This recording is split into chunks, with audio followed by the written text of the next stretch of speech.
Lembra do caso do Fará Jorge Fará, da Maria do Carmo? Lembro. Então, o que acontece? Ele se passava por um cirurgião plástico fake. Ele não era cirurgião plástico, mas ele performava essas cirurgias plásticas no consultório dele.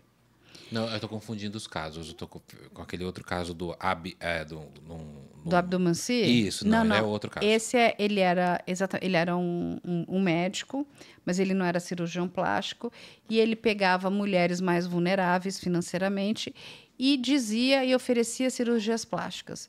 E essa Maria do Carmo, ele vai performar uma cirurgia nela. Uma lipo? Exatamente. Ele vai deixar, inclusive, sei lá, acho que pedaços de gás. A mulher começa a necrosar, ela começa a reclamar. E ela começa a fazer um inferno, porque, enfim, ela estava com dor, passando mal. Ele vai chamá-la de volta no consultório. O que ele vai fazer? Ele mata a Maria do Carmo. Mas ele não só mata, como ele vai esquartejar, né? No caso dele, é um espotejamento, né? Porque é feito nos locais específicos. Só que, quando ele faz isso, e é a prova que a polícia tem de que a Maria do Carmo estava viva, porque ele dá, acho que, um dormonídeo para ela, e quando ele começa a fazer esse desmembramento do corpo... O que é dormonídeo? É um remédio, né? Tipo um calmante? Não uma tipo, anestesia? É tipo um pré-anestésico. É um remédio que vai fazer você dormir. Meu Deus, eu não lembrava desse caso. Caso horrível. E aí o que acontece? Como ela está viva, porque ele vai limpar a cena do crime. Só que quando os policiais, a polícia técnico-científica chega no consultório, que eles vão aplicar lá o luminol, que ficou conhecido, mas é o Blue Star, tudo brilhava. Ou seja, ela devia estar ainda viva, porque o bombeamento do coração faz assim, aí tudo vai para todos os lados. Entende? Por mais você limpou, mas fica vestígio. Ou seja, olho nu a polícia não via. Não via. Na hora que passou o luminol, toda a sala brilhou. Toda a sala brilhou. Eu tenho essa foto. Que a gente fez o caso. Então, é chocante, porque você vê a quantidade de sangue, né? A quantidade do horror. Só que, ao invés de estar vermelho, está azul. Né? Tá porque o luminol, fluorescente. Né? Exatamente, porque faz a ligação com o ferro, né? Gente, esse agente químico. Que época foi isso, Carla? Esse crime? Vamos pegar o ano correto? Como é que é o nome dele? É o Fará Jorge Fará. Ele se mata depois. Você sabe da história dele? É uma história muito louca. Peraí, ele chama as mulheres com mulheres mais pobres, mais vulneráveis, para fazer cirurgia plástica. Tipo o maníaco do parque que oferece foto.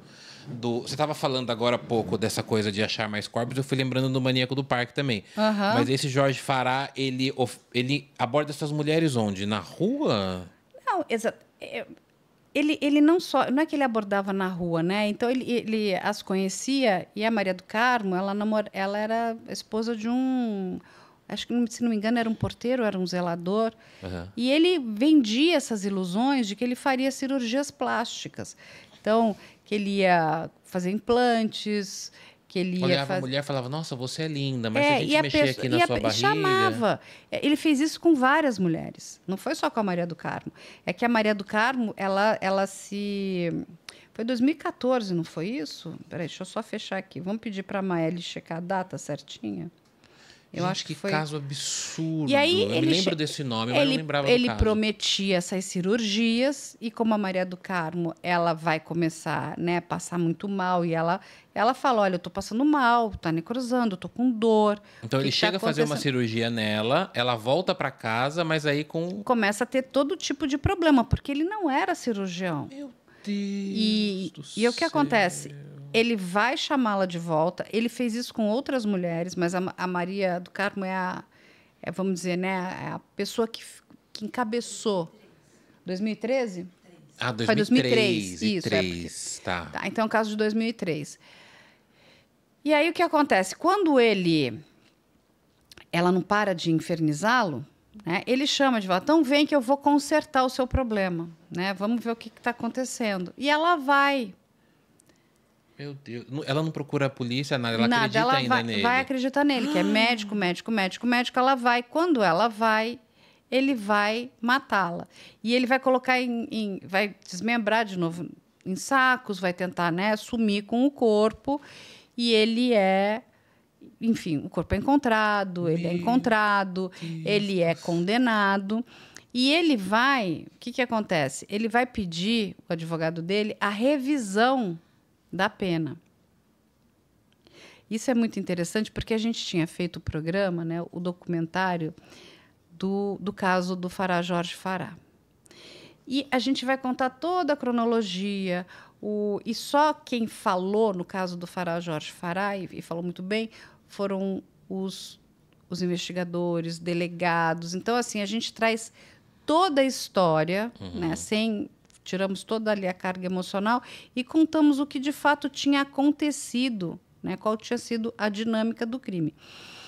Você sabe que o Ministério Público pediu o nosso material para mostrar no tribunal do júri quando ele vai fazer, né, o pedido de diminuição de pena dele. O que acontece? Ele sai de lá com a pena aumentada. Claro, vocês investigaram tanto que acharam coisas... Você sabe que a gente recebe até um elogio, porque eles falam o seguinte, não, está tão bem explicado, porque muitas vezes, quando você vai falar para as pessoas, né, você começa a falar de forma, às vezes até muito técnica, principalmente para algumas pessoas leigas. Por isso que às vezes eu até te interrompo aqui, que eu falo assim, Carla, peraí, você está falando disso, mas quer dizer isso. Não, senão começa, a pessoa fica, né, não começa a não entender, aí a pessoa se perde. E aí a gente mostra, né, essa linha do tempo, isso vai para lá, a gente até recebe uma carta, né, de agradecimento, porque a gente cedeu esse material, ele tem a pena aumentada. O que acontece? Com essa questão da pena deles ter sido aumentada, ele precisa voltar para o sistema prisional. E foi até, na época, o delegado Nico, que estava na divisão de capturas. Sabe quem é o delegado Nico? O famoso delegado Nico. Ele estava à frente, né, do DOP. O DOP cuidava da divisão de capturas, continua cuidando.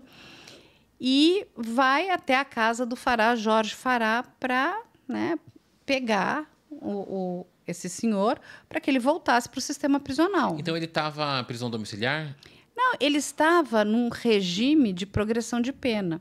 Como ele teve a pena aumentada, ele teria que voltar para o sistema fechado. Né? Continuar mais um tempo em cumprimento de pena no sistema fechado. O que acontece? Ele estava, né, aparentemente estava solto, né, mas ainda em cumprimento de pena, e estava na sua casa. Às 6 horas da manhã, vai a equipe do DOP, a equipe do delegado Nico. Quando ele chega na casa do Farah Jorge Farah, ele está morto. Ele se mata? Ele se matou. Ele cortou a veia femoral. A própria veia? E deixou sangrando? E deixou sangrando e morreu. Agora, a parte mais bizarra não é essa. Ele estava nu, vestido com uma calcinha e com um peito falso. Carla, que loucura! Isso é filme, isso é seriado, é de uma mente perturbadaça. Ele completamente... E tinha uma música tocando que era um hacking.